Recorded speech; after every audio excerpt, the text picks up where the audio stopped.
He gives us his all: speed, endurance, power. Yet his wild spirit burns bright.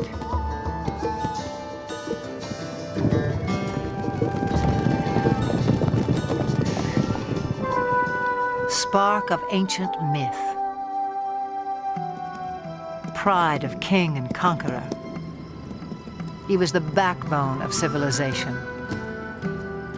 History was forged to the beat of his hooves. Even now, he still lays claim to the heart, with all the bold beauty that is the horse.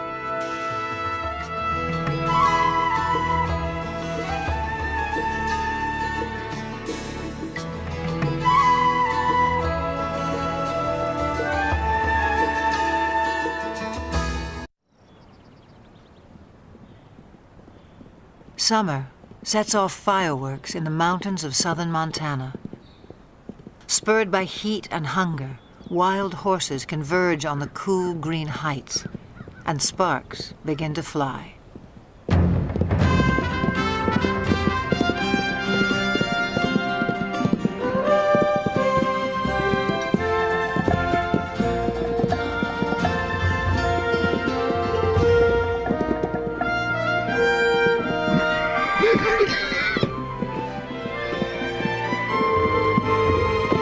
Stallions spar and court young mares in a drama as old as the hills.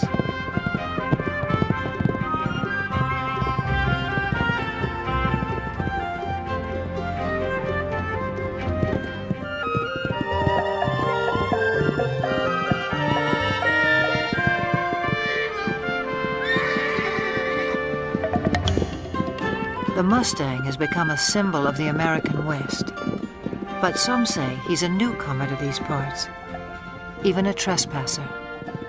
The truth is tangled in the long and winding history of his kind. It began some 60 million years ago in the forests of North America.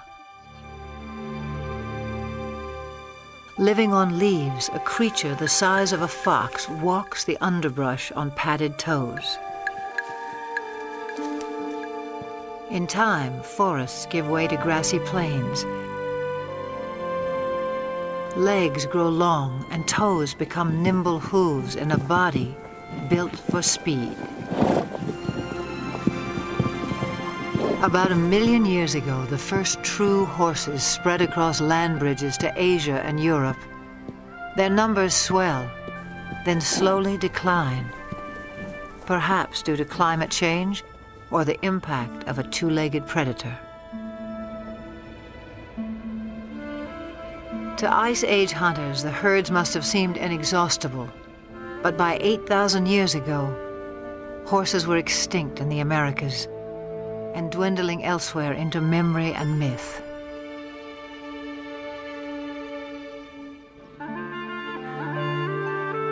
Then somewhere on the steppes of Eurasia, at least 4,000 years ago, the horse inspired someone as more than just a meal. It may have begun as a shaman's ritual or a reckless teenage prank. But some brave soul took a quantum leap and changed the world forever.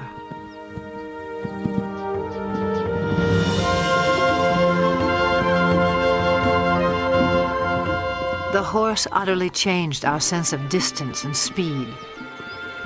He carried us forward in space and time and made our world smaller. Great equestrian cultures arose and thundered across antiquity. Today, most have vanished, but here on the steppes of Mongolia, little has changed since the time when the horse became a way of life. Nomads still measure their wealth in livestock and move vast herds with the seasons.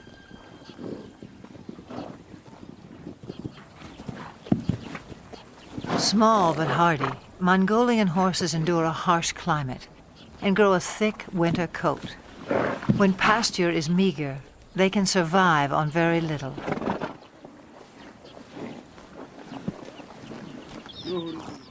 Mongolian nomads also herd sheep, goats, and cows, but horses are their greatest pride.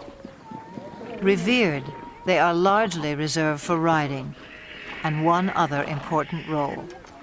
Mongolia's national drink, called arak, is fermented mare's milk.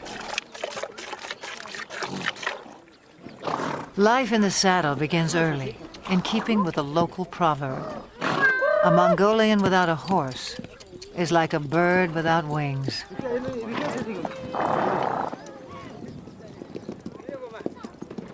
In July, thousands of nomads set up camp on the edge of the capital city, Ulaanbaatar. They come to celebrate Naadam, an ancient religious festival. National competitions of traditional sports are held, including 2 days of horse racing. One of the country's top horse breeders, Hang Medic, traveled over a week to take part in what will be his 30th Naadam. From a herd of 400 head, he has brought his 12 fastest horses. Also in tow are his grandchildren. For good reason. Riders must be under 12 to compete at Naadam. Training, however, is no child's play. It's what Hang Medic lives for.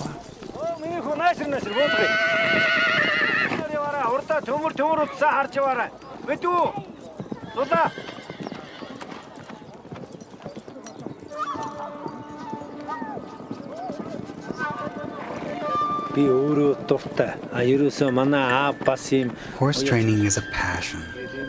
My father was a great trainer, and he passed that on to me. It's the same for most Mongolian people.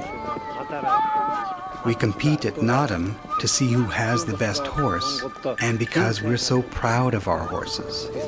A fine racehorse is a symbol of good luck and happiness.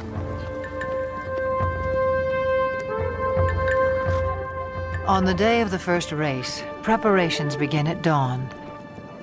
Hats and bright silks will help families spot their little jockeys at a distance. The distinguishing mark of a racehorse is a leather tail wrap, always wound clockwise. Forelocks are also bound. Hang Medic enhances the look with a charm bearing Mongolia's national emblem. He has high hopes for this young stallion.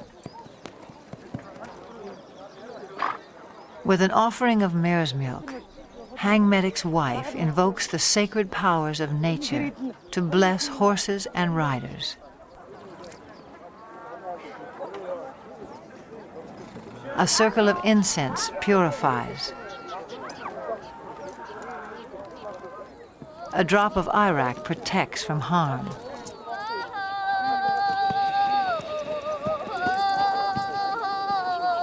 An ancient Buddhist chant rings out for luck.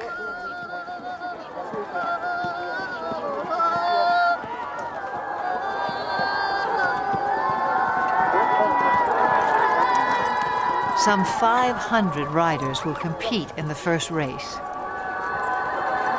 Parents on horseback swell their ranks. By tradition, they circle clockwise at a staging area near the finish line.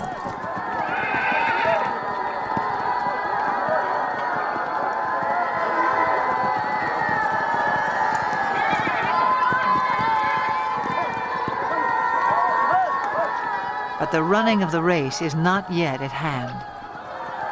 The starting point lies more than 15 miles away in the open steppe.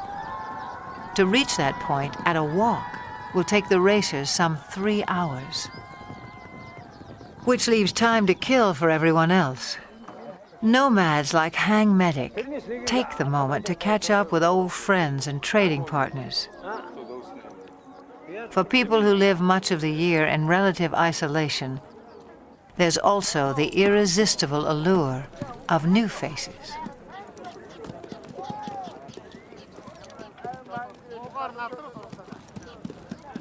For now, small talk belies the drama that's erupting miles away. As 500 horses reach the starting point, and the race begins.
Long before they can see the racers, spectators crowd the finish line. According to myth, the dust kicked up by winning horses showers happiness and prosperity on all those it touches.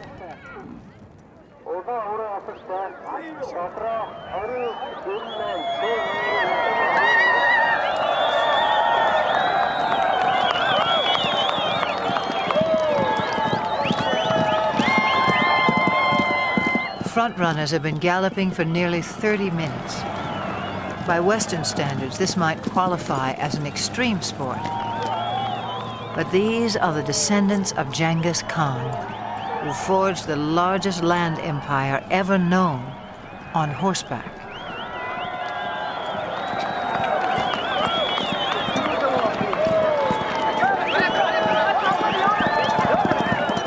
The blue sash of victory goes to the first 5 horses. A flash of green tells Hang Medic his granddaughter has placed. But a riderless horse sends him off in search of his youngest grandson.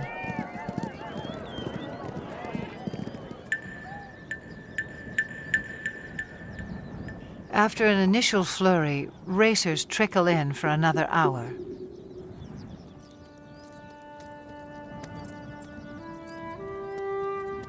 Herd instinct alone will keep a horse going, even one that lacks the fitness and conditioning required for a long-distance run.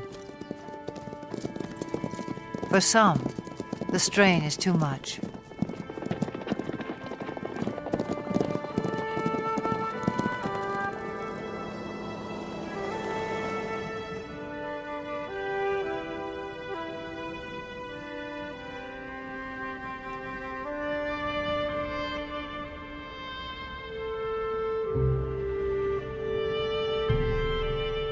When a horse dies on the racetrack, the trainer is dishonored. But the child who has lost a beloved pet reaps only heartbreak.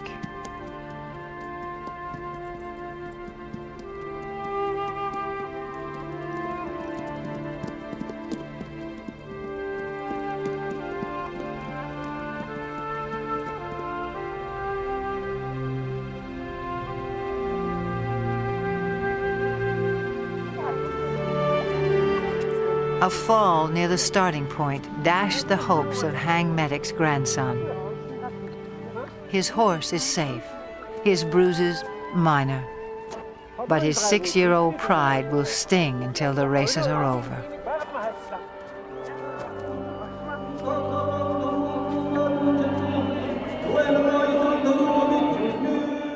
Nadam concludes in the National Stadium. with a parade of champions. Hang Medic is twice a winner. His grandchildren take 2 of his horses through their victory laps.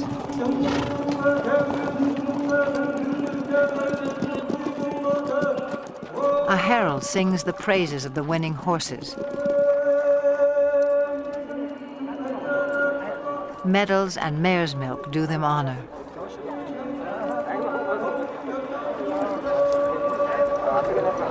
But for each little rider, the highlight is a kiss from the president of Mongolia.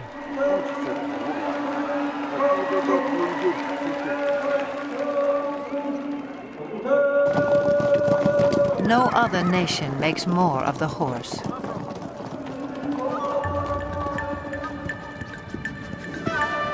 Fiery steed, faithful servant. He is all good things to the Mongolian people. In return, they may succeed in saving the last truly wild horse on Earth. Before the rise of civilization, his kind ranged throughout Asia and Europe. Alert and aggressive, they were elusive prey with their camouflage of tawny coat, their upright two-toned mane. These horses were already rare in 1878, when Russian explorer Nikolai Przewalski returned from Mongolia. He carried a skull and hide that would prompt the announcement of a new species.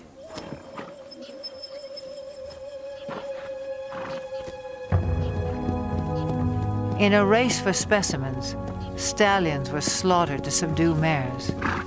Mares were killed to secure foals.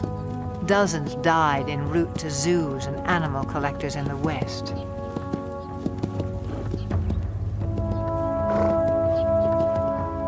Przewalski's horses were last sighted in the wild in the 1960s. A decade later, fewer than 300 survived, in captivity only. This endangered species was declared extinct in the wild.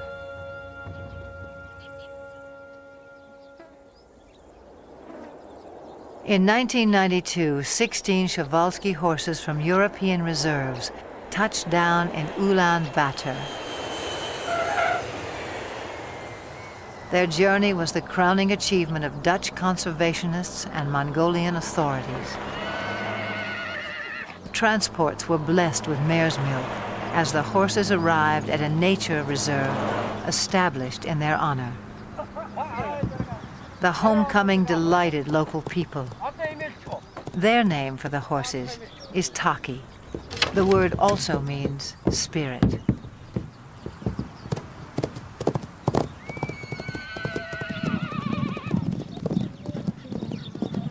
Today, some 80 free spirits roam 120,000 acres under watchful eyes.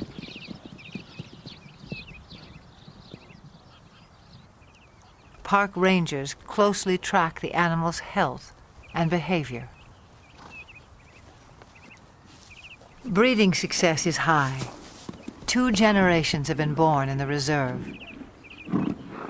To increase the gene pool, horses are still brought in from the West. But prospects for a self-sustaining population are promising. Mongolia's preservation of the Taki seems a fitting tribute to an animal who has given us so much.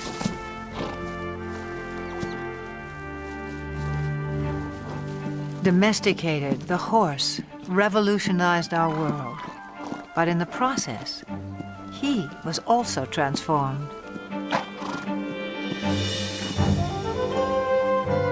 The legendary Arab is just one of more than 150 breeds, some honed for work, some for sport, others for sheer show.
The Spanish horse boasts one of the oldest pedigrees.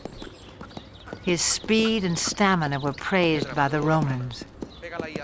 The famous Spanish riding school in Vienna was founded in his name. A dancer's grace made him a favorite of monarchs and earned him the title Royal Horse of Europe. Today, he inspires a new generation. At the Royal Andalusian School of Equestrian Art in the town of Jerez in southern Spain. Few gain admission here. Only first-rate horses, trainers, and students. A strict curriculum has produced several Olympic competitors. The school also keeps tradition alive. Once a week, the public is invited in to enjoy the splendors of another age. In 18th century costume, riders recreate the height of classical horsemanship as it was practiced throughout the courts of Europe.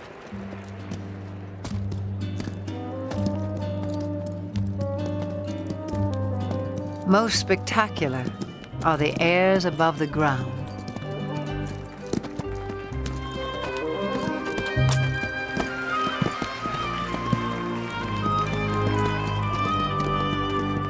Horses naturally leap and kick when fighting.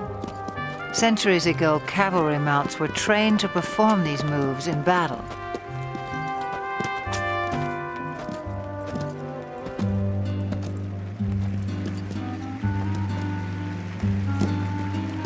Eventually, each gesture became an end in itself, as formal as ballet.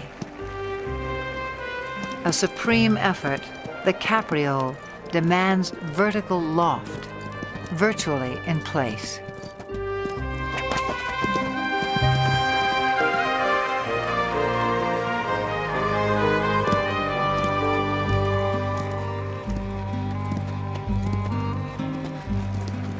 Few can perform this exacting dance with the power and precision of the Spanish horse. The purity of the breed is proudly protected in Spain, yet his bloodlines extend far and wide. For this was the horse who once conquered a new world. Some 500 years ago, Spanish explorers rode upon the shores of the Americas. Some native people mistook man and mount for a single fearsome creature. But soon they would make the horse their own.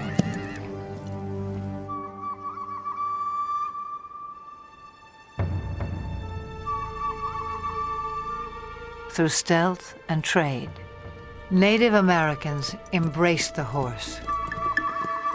It was said they came to each other like long-lost brothers.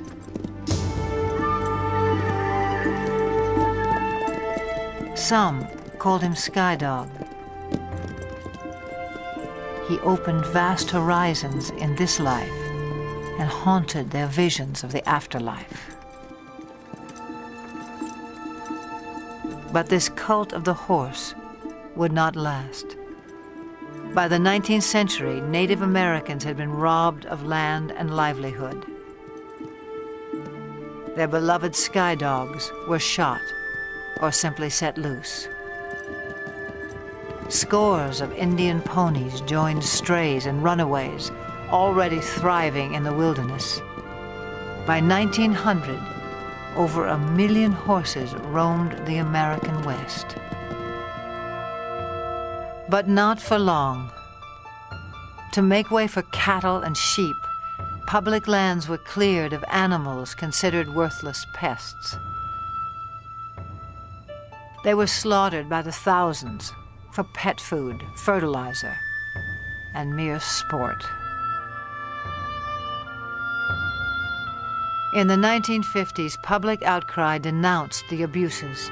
Still, numbers had dropped below 20,000 by 1971, when a federal law was finally passed to protect the wild horse. as a living symbol of the pioneer spirit of the West.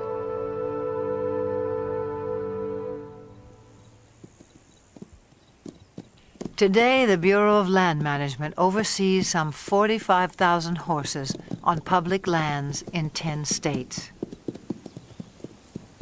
On the Montana-Wyoming border, the Pryor Mountain Wild Horse Range is home to a herd of about 160. Most live in small family groups of several mares, their foals, and a single dominant stallion.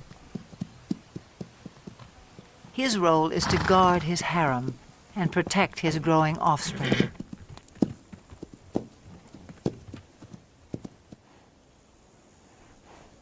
This stallion, known as Raven, is one of the most dominant on the range. A heap of fresh droppings called a stud pile alerts him that potential rivals may be in the vicinity.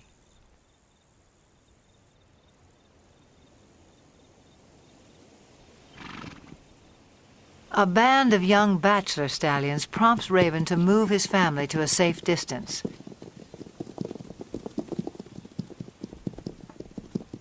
Then he advances on the intruders, and confrontation becomes inevitable.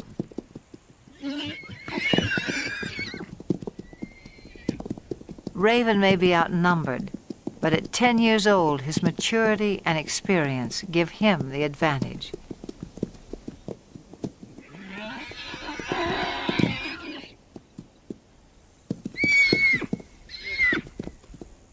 As he enters the fray, his band stays put on the sidelines.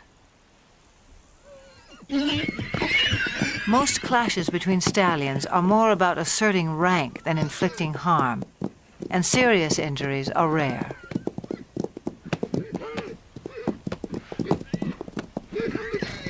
In the end, the bachelors move on unscathed but chastened, and Raven returns to his mares.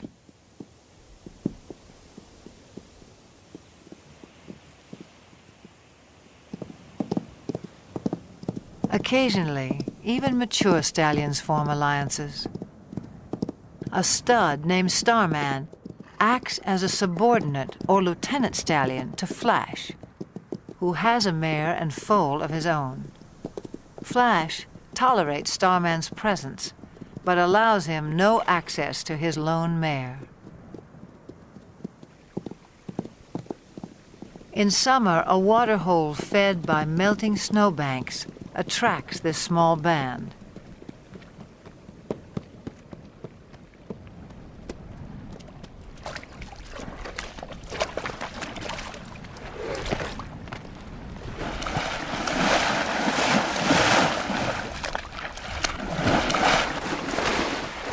The mare enjoys a soothing mud bath, while her 3-month-old foal plays with the idea.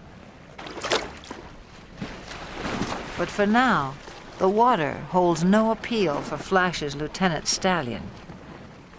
Starman picks up the scent of another mare and sets off in hot pursuit. The mare's yearling son tries to intercept Starman, but fails to impress such a mature stallion.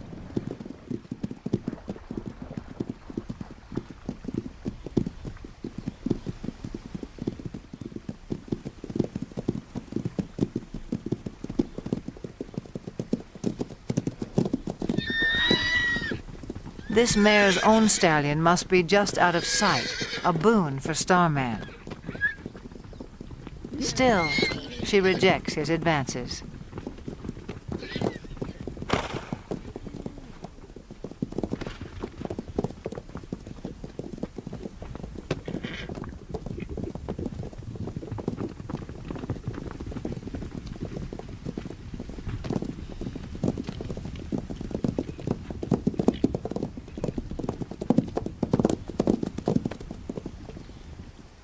In the end, she gets away, and Starman can only observe the tactics of a more successful suitor.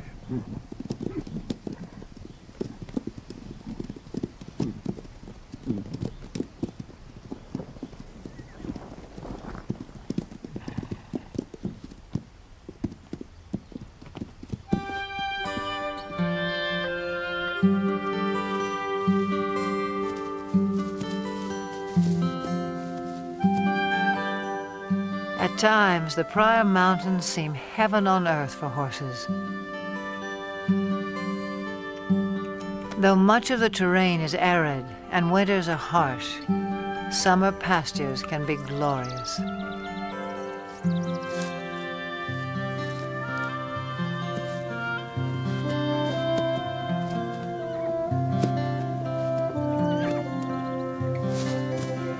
The horses have few predators to fear.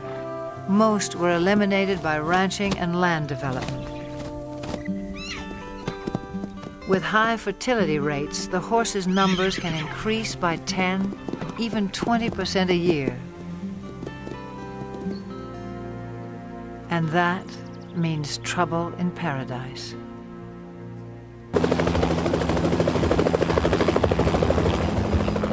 In the last 3 decades, the Bureau of Land Management has removed more than 100,000 wild horses from the range.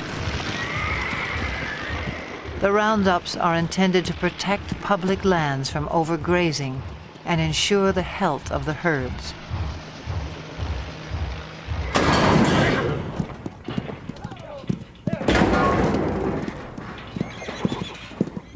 Excess animals are placed in adoption programs, but supply far exceeds public demand. Horses deemed unadoptable live out their days in holding pens. Even now, the fate of America's wild horses remains an open-ended question.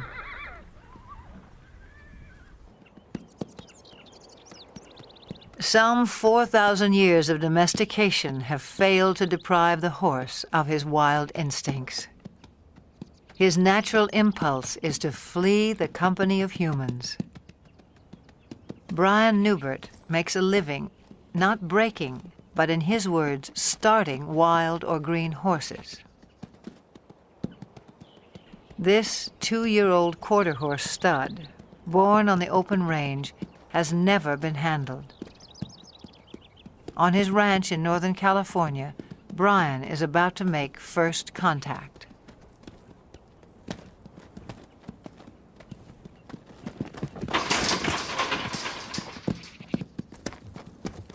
Brian will chase the horse until he turns to face his pursuer. The goal is capture the animal's attention and keep it. I'll ask again. Good. Now let's see if he leaves with his hindquarters or if he leaves with the whole horse. See, here's the first little part is going to happen here in just a second, I think.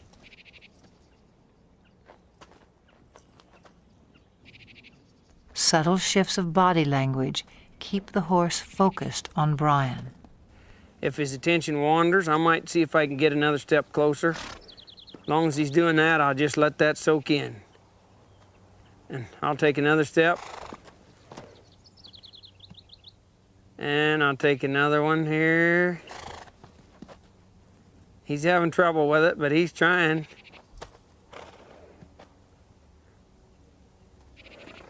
He's gonna have to leave here pretty soon.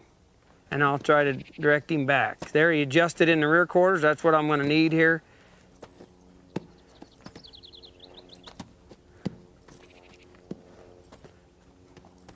Within about 15 minutes, the young stallion has mastered the maneuver.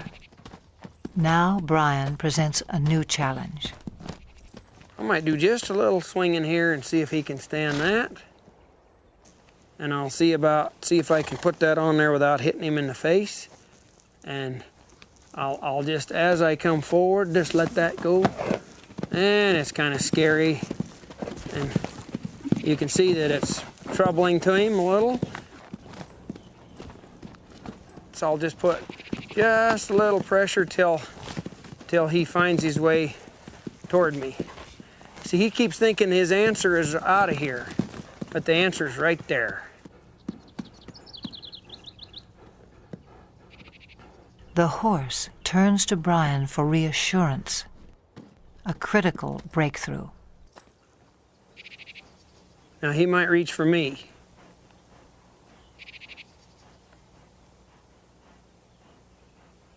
Let's see if... He come in here, I'll see if I can get another half a step without scaring him. See how he's reaching for me? Now here's a spot where you want to watch their ears, because some of them they'll take a run at you. Now I'll just wait here till he reaches. Like that. See him smelling me instead of... There's the first, second time he's ever been touched by a human, or he touched a human, I guess, instead of... Now again, let's see if this head shaking will disappear. I'll just keep a little tension there, and I'll see if he'll reach for me. And pretty soon I'll reach for him, like right there. We sort of met one another. A little bit of touching there.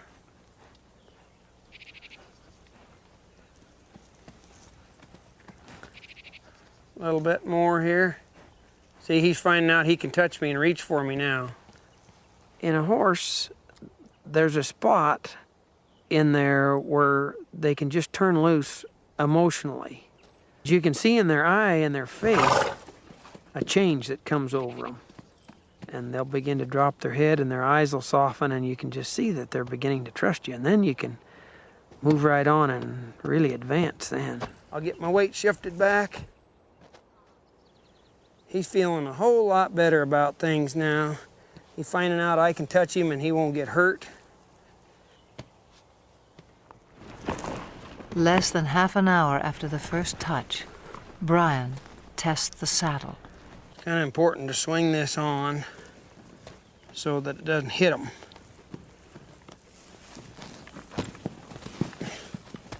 So this grab will gradually just lays right over on their back like that. I don't mind seeing one buck with the saddle, because being a prey animal, that's his responsibility to not let anything stay up there. That's where the predator has the best advantage. If he can get above and stay with them, then he can have himself a meal. Pretty dreamy now, but we'll see what he's like when he feels that saddle on there. I'd rather he test the saddle out before I get on than after I get up there. Now I'm gonna move him off, but ever so softly, if I can. I'm not trying to make him buck.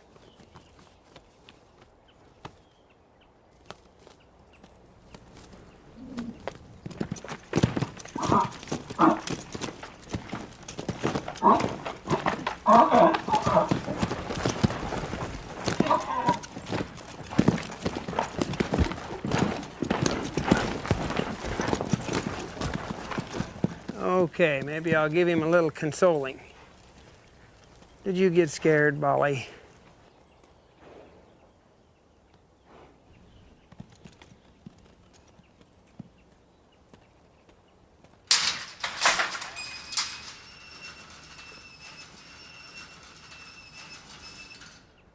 It's been less than 2 hours since Brian began work, a fairly routine first session.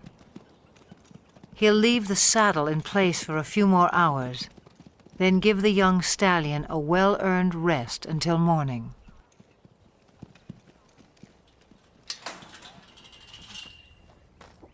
Yesterday's fear gives way to recognition and trust. Today will be another turning point. Social animals feel safest in a group. As a comfort to the young stallion, Brian has corralled several other horses.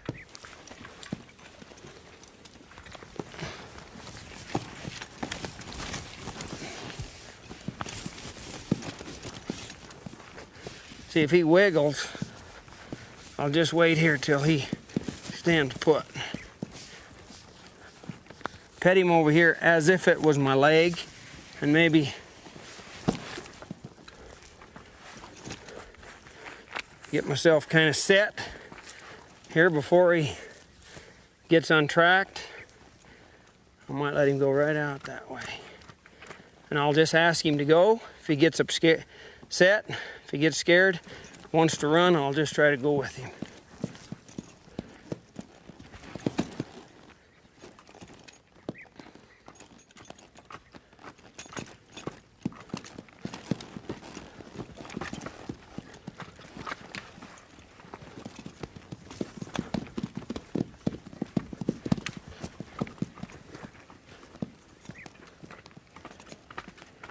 People ask me about this new way of working with horses. As far as I know, it's been around as long as there's been horses and man interacting with one another. I don't know how the first man could ever got on a horse for the first time without having something working for him.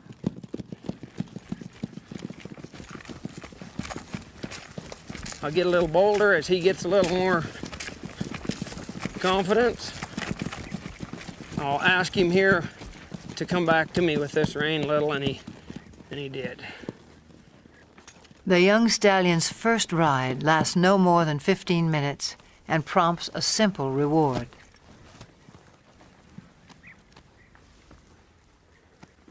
Hey, kid. This just kind of soothes them sometimes. Give them a little hugging. This is a place where a lot of them just can't stand you have you that close. And if you can show them that it's okay to be this close, why, it's a real relaxing, soothing kind of thing for them.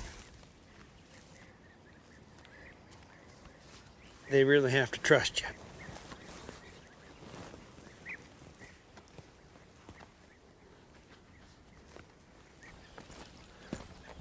By day 3, it's time to abandon the security of the corral.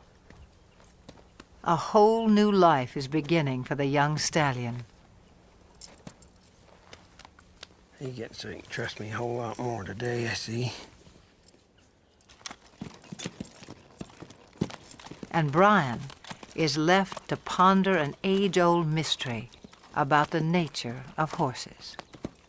I often wondered how in the world would they allow somebody to get up on their back and guide them around. They'll take us miles and miles till they're totally, tired, pull wagons and pack loads and all kinds of things, when actually they could kick us or hurt us or buck us off any time, and yet they'll just work their hearts out for us if it's presented to them in a way that they can understand.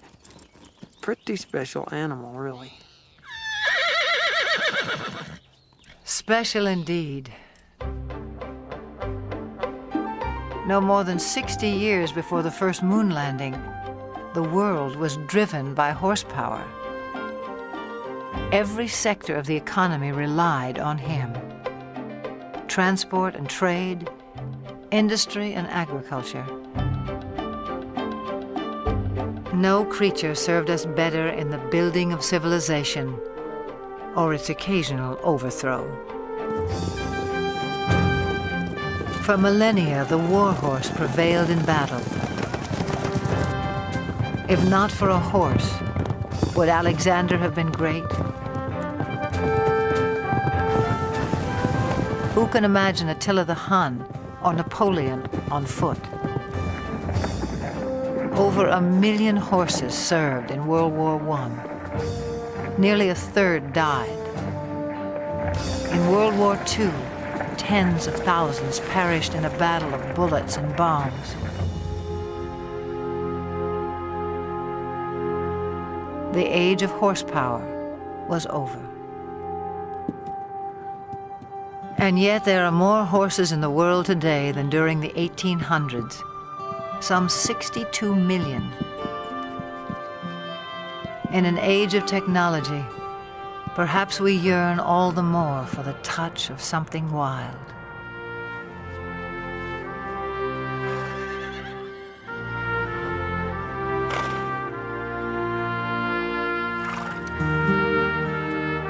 The horse is no longer changing our world, but he can still change lives, one at a time.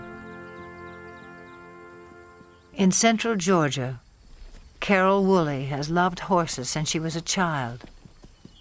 In 1995, a friend told her about an old school horse who had seen better days as a fox hunter and jumper. His name was Carousel, and he needed a home. Carousel was in his mid to late 20s, a little lame, about 100 pounds overweight. He was a little sway back, just a good, quiet lesson pony. You like a goodie? Carol took good care of him. Local children rode him. Soon, Carousel was a favorite. In 1996, 2 weeks after the Summer Olympic Games, the Paralympics came to Atlanta. Some 3,500 athletes attended. For the first time, equestrian events were included. 16 nations sent teams. It was up to event organizers to provide horses for 62 athletes with a wide range of disabilities.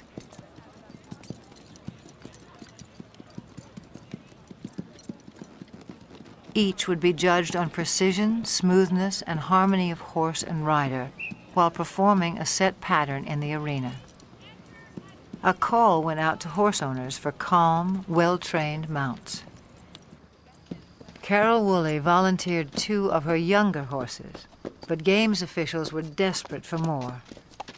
She thought twice, then sent for old Carousel as well. After a checkup, he was quickly put to the test. Later in the day, they called him for Denmark, and I met Britta Anderson, who's a very small woman in a wheelchair, and I thought to myself, there's no way she's going to ride this pony. She spoke English quite well, and I asked her, have you ever fallen off a horse? And she smiled and looked at me and says, many times. Far from falling, on the day of competition, Britta and Carousel took Carol by surprise. Anderson of Denmark. Anderson. Britta and Carousel made a connection. He knew exactly what she wanted, and she knew how to get the most out of him.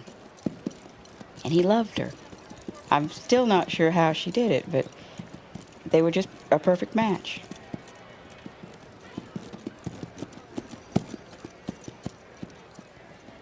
The judges agreed.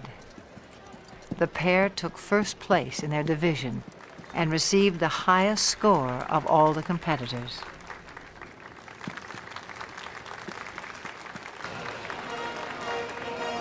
From Denmark, Britta Anderson, riding Midland's Carousel, owned by Carol Woolley.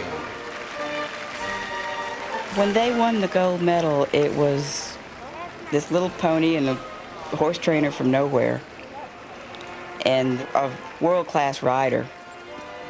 And the thought that they actually won that gold and they earned it, it was probably one of the high points of my life.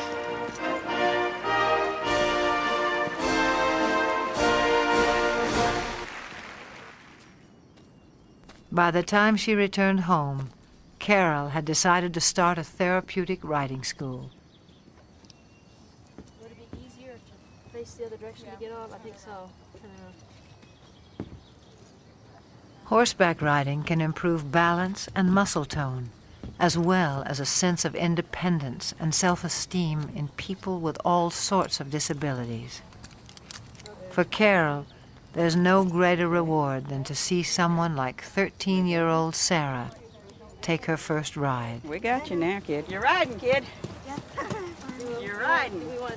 You want your back? When you take a child out of a wheelchair and put him on a horse, he's immediately taller. The walk of a horse mimics the same movement you get to actually walk on your own legs. It gives them a freedom of mobility. It gives them control over something that they may have never known before. They can control where they're going.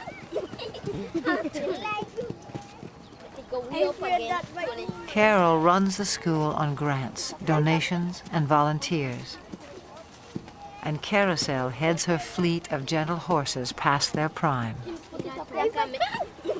In August of 1998, at a regional show for riders with disabilities, Carol decides to send Carousel into the arena one last time. 9-year-old Sean Donaldson, one of Carol's top students, has never competed before. It's a breathless moment for his parents. Make your old man proud. You got a good horse on him, though. He knows what to do. Young boy and old horse are picture perfect and take a blue ribbon. In first first place, Sean Donaldson from Carousel. A first for Sean, a final trophy for Carousel.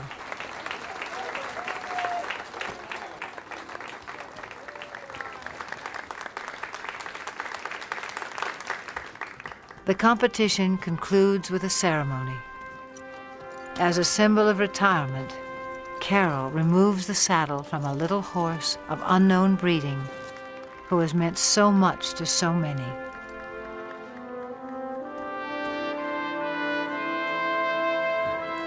To him go the full laurels of a champion.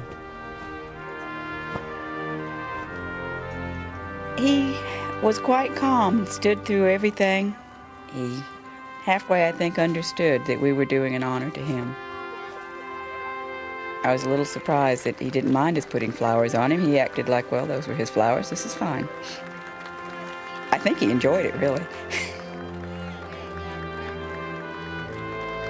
He wasn't just an old sway-backed horse with a gray face. He was everybody's dream of a horse.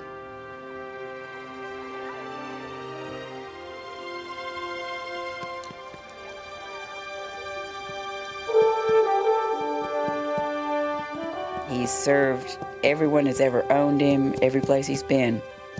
He's done everything we've asked him to do, all of his life. To me, he symbolizes all the horses that have worked hard all their lives and have given us so much pleasure. He's a fairy tale of a horse, but there's probably thousands of them out there just like him. I guess he's the poster child for all of them.